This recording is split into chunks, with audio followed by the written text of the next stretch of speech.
Към криминалните теми прокуратурата в Стара Загора повдигна обвинение срещу двама полицаи, които участваха в арест, който завърши с смъртта на арестанта. Експертизата, направена след смъртта на 47-годишният мъж, сочи, че като причина за смъртта е тежка гръдно-коремна травма. Един от полицаите беше задържан и изведен с белезници преди минути от прокуратурата в Стара Загора. До 2 месеца трябва да приключи и проверката на районното управление в Казанлък, разпоредено с заповед на министъра на вътрешните работи. Още информация очаквайте в следващите емисии и на сайта nova.bg. Сега към един случай, който следим от самото му начало. Двама полицаи от Казанлък на 26 и 35 години получиха обвинение от прокуратурата за убийство в съучастие. До обвинението се стигна след като 47 годишен мъж почина след извършен арест по сигнал за кражба. През вчерашния ден обвинението беше предявено от прокуратурата на двама от тримата отстранени от длъжност полицейски служители. Нанесените травми по време на ареста били несъвместими с живота. Това, което знаем, е, че е предявено възможно най-тежкото обвинение към полицаите. Подробности сега от Жоро Манев. Той е пред прокуратурата, чието изявление се очаква от повече от 2 седмици. Здравей, Жоро. Добро утро. Здравейте, точно така. Очаквахме това изявление, очаквахме повдигането на обвинение, не знаехме какво точно ще бъде обвинението. През вчерашния ден разбрахме, че това е възможно най-тежкото обвинение към двама от тримата полицаи. Георги Николов, говорител на прокуратурата.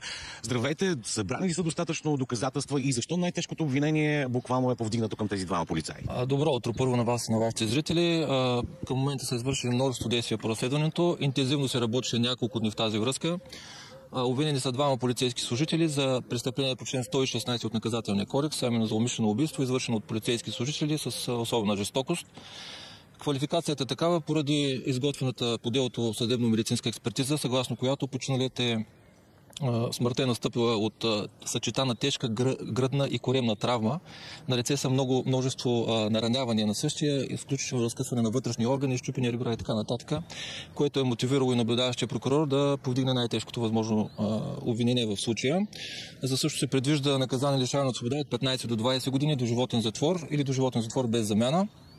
Сега към Дичо Атанасов, окръжния прокурор. Господин Атанасов, възможно ли е тези полицаи, знаем, че мъжът, който са арестували, е бил с психични заболявания, бил агресивен, също това е ясно. Възможно ли полицаите да са действали при самоотбрана спрямо задържания 47 годишен мъж, който е починал последствие? В конкретния случай, по събраните по делото доказателства, нямаме данни същите да са действали при неизбежна отбрана, тъй като доказателствата са както гласни, така и други от технически експертизи. Очевидно е, че не са действали при неизбежна отбрана. Просто са имали за цел да фиксират лицето, което е буйствало и действително се е съпротивлявало. Но няма как да свържем нещата, че те са действали при условията на неизбежна отбрана. Не са били пряко нападнати, въпреки че той се е съпротивлявал. Говорим за полицейско насилие в момента и присъства ли такова обвинение, превишаване на полицейските правомощия по време на този арест? Значи квалификацията е умишлено убийство, извършено от полицейски органи при или по повод изпълнение на службата им. Това, което казвате, не е юридически издържано, но се касае точно за полицейско насилие при изпълнение на техните служебни задължения. Такъв случай имаше и в края на 2023 година Пламен Пенев при доста зрелищен арест мъжът почина тук в Стара Загора. Повдигнато ли е обвинение към този случай, господин Атанасов? В това другото дело се касае за професионална непредпазливост, за друг текст, защото доказателствата сочат в тази посока. Все още не е повдигнато, но в близките дни ще бъде повдигнато обвинение на извършителя на престъплението. Прави обаче впечатление два почти идентични случаи, свързани с задържане. Можем ли да говорим за тенденция? Има ли разговори в тази насока и с полицията тук в региона? Вижте, всеки случай е различен сам по себе си. Трудно може да се направи аналогия между два случая въобще в практиката. Не смятам, че е налице подобна тенденция. Въпреки това ние работим активно по всеки един случай и повдигаме съответните обвинения, когато са налице доказателства за това. Все пак да уточним и още нещо. 3 бяха отстранените полицаи след извършването на ареста и след като мъжът почина. Защо обвинението е към 2 от тях? Единият от полицаите, третият, за който говорите, в момента е разпитан в качеството на свидетел и не са събрани достатъчно доказателства той да е употребил прекомерна физическа сила спрямо пострадалото лице. Затова той в момента е свидетел по делото. Такива са доказателствата. 26-годишният и 35-годишният мъж получават към този момент най-тежкото обвинение от прокуратурата, а именно умишлено убийство в съучастие. Ще последим темата днес, гледаме мерката за неотклонение срещу двамата полицаи. Благодарим ти, тежък случай. Чакаме съдът да се произнесе справедливо. Униформата не дава право на убийство. Около това се обединиха стотици граждани в Казанлък, които се обявиха срещу полицейския произвол.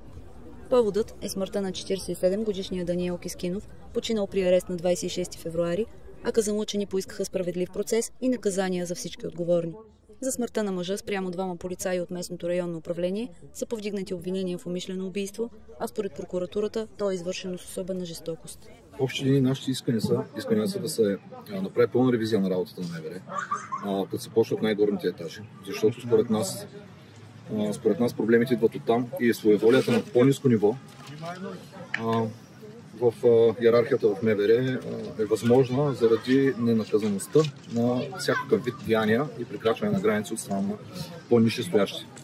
Така че, за да сме сигурни, защото това е все пак структурата, която би трябвало да се грижи за нашата сигурност, за да сме сигурни за нас, за нашите деца, за нашето бъдеще, трябва да обърнем много сериозно внимание на системата на МВР, да я променим ние всички граждани с нашата бдителност, с нашите искания, с нашите с нашето внимание към всички проблеми, ако можем да обхванем всички проблеми, защото те не са един и два според нас. Сред въпросите, на които жителите на града настояват да получат отговор, са кой е допуснал това да се случи, кой и колко често проследява емоционалното и физическо състояние на полицаите, получават ли грижа за справянето с професионалния стрес. Не мога да го разбера какво е това нещо, да удряш паднал човек, да го риташ с ходинка паднал човек, който пищи от болка и се моли за живота си, и да продължиш да го риташ. Значи това го има, звуците от камерата са записани, ще стане ясно на края на делото. В края на събитието бяха прочетени послания от близки и познати на починалия. Всички те настояват неговото име да бъде изчистено и са категорични, че той не би могъл да открадне и да прояви каквато и да е форма на насилие. Никога не е бил способен на агресия. Никога. За мен това е пълен шок, че и вие медиите пускате подобно мнение, нечие, което малко или много повлия на обществото. Даниел не е способен на агресия. На 26 февруари срещу Даниел Кискинов е бил подаден сигнал за кражба, на който са се отзовали полицейските служители. Според прокуратурата, той е издъхнал вследствие на тежки, несъвместими с живота наранявания, получени по време на ареста. Двамата обвиняеми за смъртта на мъжа са задържани, а преди дни апелативният съд в Пловдив потвърди определението на съда в Стара Загора за взимане на постоянна мярка за неотклонение и задържане под стража спрямо тях. Видеокамера е записала, може би, последните думи на починалия след побой в Казанлък арестант Даниел Кискинов. На записа бил част от доказателствения материал по делото и там се чува "Убихте ме". Картина от побоя няма, защото той е нанесен на място извън обхвата на самата камера. За постоянно апелативният съд в Пловдив остави в ареста двамата полицаи, 35-годишния Димитър Иванов и 26-годишния Борис Тодоров. Те получиха най-тежкото обвинение от прокуратурата за умишлено убийство в съучастие. Защо близките се опасяват от прикриване на случая? Организира се и бдение в памет на убития. Подробности сега от Георги Манев ще чуем. Само припомням, че нараняванията по тялото на убития бяха само счупените ребра са 17. Разкъсване на бял дроб, на черен дроб и така нататък. Към Жоро Манев. Здравейте, точно така. Тройно съдебно-медицинската експертиза показа наистина жестоки наранявания. Няма да ги изброяваме категорично. Това, което споделих от прокуратурата, че са нанесени с особена жестокост и несъвместими с живота. Преди да дам думата на моите събеседници, искам да ви кажа, че доста събития се случиха в Казанлък тези изминали дни. Имаше протест от приятели и роднини на полицаите, които заявиха, че те са невинни, изпълнявали със своите служебни задължения. В същия ден в Казанлък имаше и контрапротест. Хора, които се събраха в Казанлък, казаха, че искат справедливи присъди и заявиха, че случаят, който се разглежда и който е особено актуален тук в региона, а и за цяла България, е изключително важен и засяга полицейското насилие. Намираме се най-случайно пред природно-математическата гимназия в Казанлък. Така пожелаха хората, които организират бдението и протеста в събота от 13 часа на централния площад в Казанлък, защото Даниел Кискинов, който загина от нараняванията си, един от златните ученици на това училище, на световно известният учител Тео. Божидар, здравейте! Каква е причината да настоявате и да се притеснявате по-скоро от това, че може би случая ще бъде замазан, че може би нещата няма да получат и да видят истинската светлина, за която вие настоявате? Това, което ни притеснява като граждани, не само като приятели на човека, който загина така нелепо, е, че все повече така става заплетено, излизат какви ли не по случая странни неща.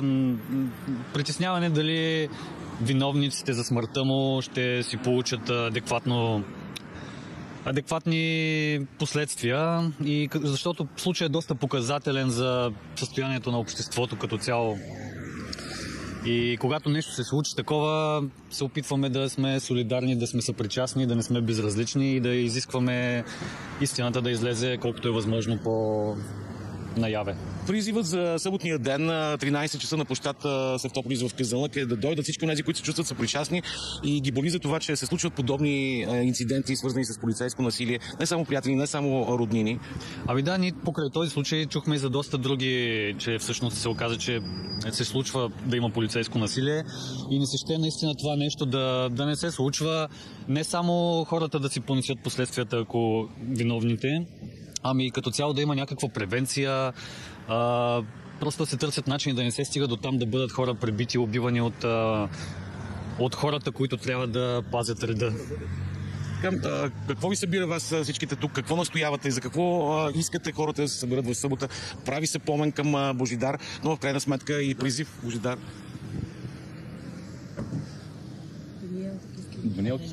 Даниел Кискинов. Това, което ни събира тук, искаме да кажем, че нашето общество не е безгласно. Ставаме свидетели напоследък на изключително голямо насилие. Не само към животни, към хора. Искаме да покажем, че ние всички можем и ще говорим. Ще се изправим и ще има все повече протести. Аз идвам за това тук. Защо се притеснявате от липсата на правосъдие и този случай, може би, да се размаже във времето, да се протака делото? Това ли са вашите притеснения? Разбира се. Мен, например, ми любимото ме унижават. Спирали сме 50 пъти. Всички познават ме лично, всички ме знаят егенето на изуст. Има спират постоянно. Излизам от хората, решение, когато ме спират и ме унижават. Тези сините... Към вас какво ви кара да излезете и какъв е вашия призив, много да кажем, за събота за 13 часа?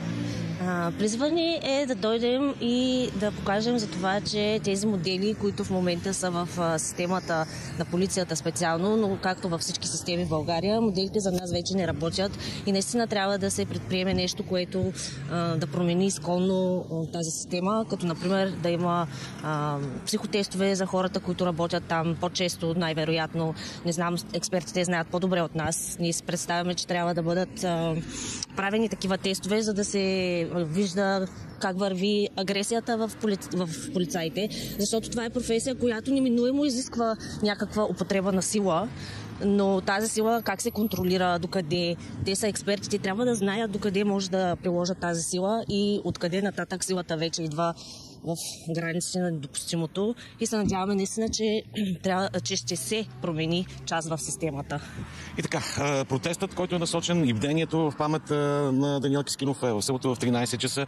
Припомням ви, че към двамата полицаи, които продължават да са в ареста, прокуратурата обяви най-тежкото към момента обвинение, а именно и до животен затвор. Как ще се развие самото дело, ще се стигне до наказанията. Първо предстои да видим, както и за това какви са резултатите от специален анализ и проучване на Казанлъшкото районно управление, което бе наредено по случая от министра на вътрешните работи. Благодарим ти, продължаваме да следим случая.